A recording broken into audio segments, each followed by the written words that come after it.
Hello guys, welcome back to my channel.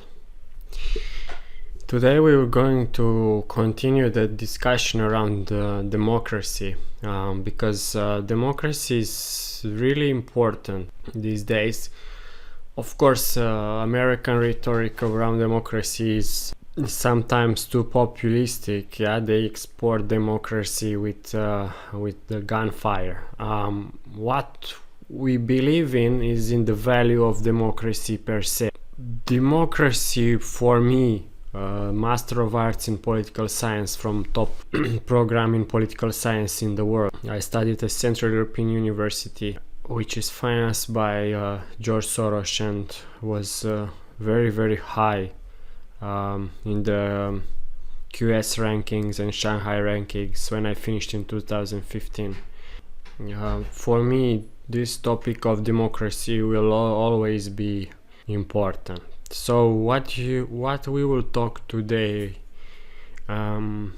is mostly comparison of Europe and Latin America, and we will start by listing the stable democracies, stable dictatorships, unstable democracies and dictatorships in these two regions. If we start with Latin America, there we have stable dictatorships as Bolivia, Cuba, Dominican Republic, Ecuador, El Salvador, Guatemala, Haiti, Honduras, Nicaragua, Panama, Paraguay, Peru, Venezuela. While in Europe and the English-speaking nations, you have stable democracies like Australia, Belgium, Canada, Denmark, Ireland, Luxembourg, Netherlands, New Zealand, Norway, Sweden, Switzerland, UK and the US.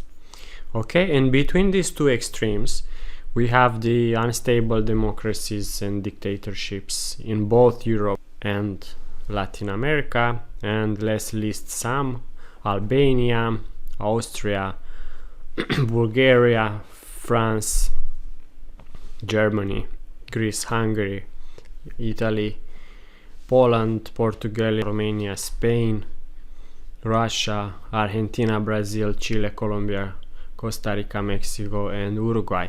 So how do you compare these two regions?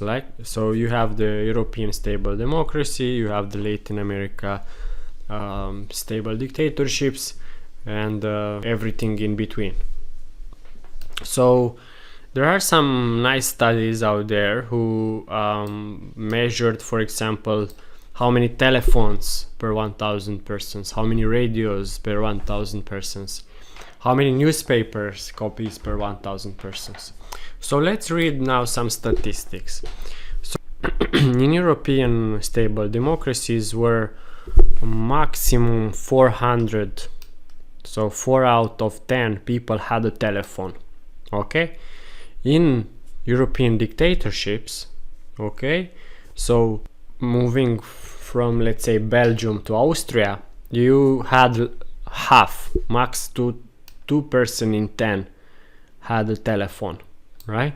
But this is still high compared to Latin American democracies. So for example, in Chile you had half person in 10, so 58 in 1,000 they had telephone. While in Latin American dictatorship, for example in Peru, this number was even half of that, so max 24 out of 1,000 had a telephone. We already see now like a hierarchy. If you talk about civilization, right, if you can say that having a telephone and connecting to your friends and family is a measure of civilization, then you have a hierarchy going from European democracies to Latin American dictatorships. All right, because it goes the further you go from European democracies and you get to Latin American stable dictatorships, the less civilization you have in terms of telephones, at least. Similarly with radios, in European stable democracies you had max 995 out of 1,000, 995. So almost all people had radio in European stable democracies. These are maximum numbers. The averages could go down. In European dictatorship, you had max 307 people out of 1000. But going to Brazil, for example, from France to Brazil, this number went in half. 148 max had a radio. Going even worse to Guatemala, from Brazil to Guatemala, so from a Latin American democracy to a Latin American stable dictatorship, this number actually surprisingly did not change. So max 154 radios per 1000 persons in Guatemala, let's say. So this is surprising, right? Our hierarchy here is not standing anymore, right? So similar numbers, but still less than in Europe. I would say half of the European dictatorships and 7 times less than in European stable democracies. And moving to newspapers, here again there is a clear hierarchy. European stable democracies max 570 newspaper copies per 1000 persons.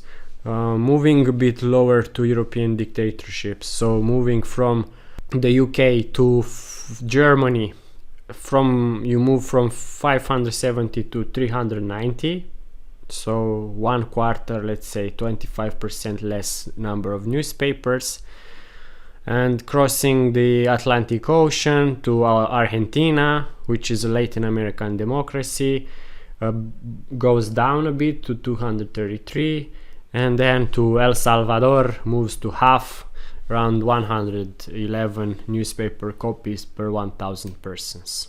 Having talked about communication, now let's talk about industrialization. So in terms of industrialization, there is not anymore a visible hierarchy, and this is because, for example, if we take percentage of males who work in agriculture, yes, it goes a bit down from, let's say, Nicaragua, where 87% max 87% of males work in agriculture, down to Belgium, right, or the UK, where only about 46% at maximum percentage of males working in agriculture, while Latin American democracies and European dictatorships have a similar level, around max 60% of the males working in agriculture. Also, I would say there is a hierarchy, but again with a reversal in Latin America between democracies and dictatorships in terms of per capita energy consumed. In European stable democracies, there is twice of per capita energy consumed than in European dictatorships. So moving from New Zealand or Australia to Austria, right? The energy is getting half. And then moving to Latin America, there is not a big difference between democracies and stable dictatorships, but is around three times lower energy consumed than in the European dictatorships, and around 8 times lower than in the European stable democracy. So huge differences in energy consumed. So this is a good index of industrialization, right? How strong is the economic, and this is also measured by how much energy is consumed and how many males are working in agriculture. And 2 things before we finish: education and urbanization. So education, there is a hierarchy going from 100% in European stable democracy to around 76% of people being literate, so knowing how to read and write, in Latin American dictatorships. So while in Belgium everybody knows how to read and write, if you go to Haiti, that can go drastically lower. In terms of primary education, there is also I would say big difference between European stable democracies, and surprisingly here the lowest number is not in the Latin American dictatorships but in the Latin American democracies. There is a difference of, there is a plus, let's say, of 25% for the European stable democracies in terms of how many people have primary education per 1,000 persons. And going to higher education, there is a clear hierarchy between the European stable democracies and the Latin American dictatorships. Around 5 to 6 times more people have higher education in European stable democracies compared to Latin American dictatorships. But even in Europe, there are 3 times more people between let's say Western Europe, who is democratically stable, and Central Eastern Europe, who is democratically unstable. 3 times more people have higher education in the West. And then moving from the Central Eastern Europe to, let's say, Argentina, Brazil, still 30% more people have higher education in Europe than in those Latin American democracies. Finally, how many people live in the cities? Urbanization. Here the European dictatorships for the first time score a bit less. For example, if we take percentage of population in cities over 20,000 people, in European stable democracies 43, in European dictatorships 24, Latin American stable dictatorships 17, but Latin American democracies 28, so higher than in Central Eastern Europe.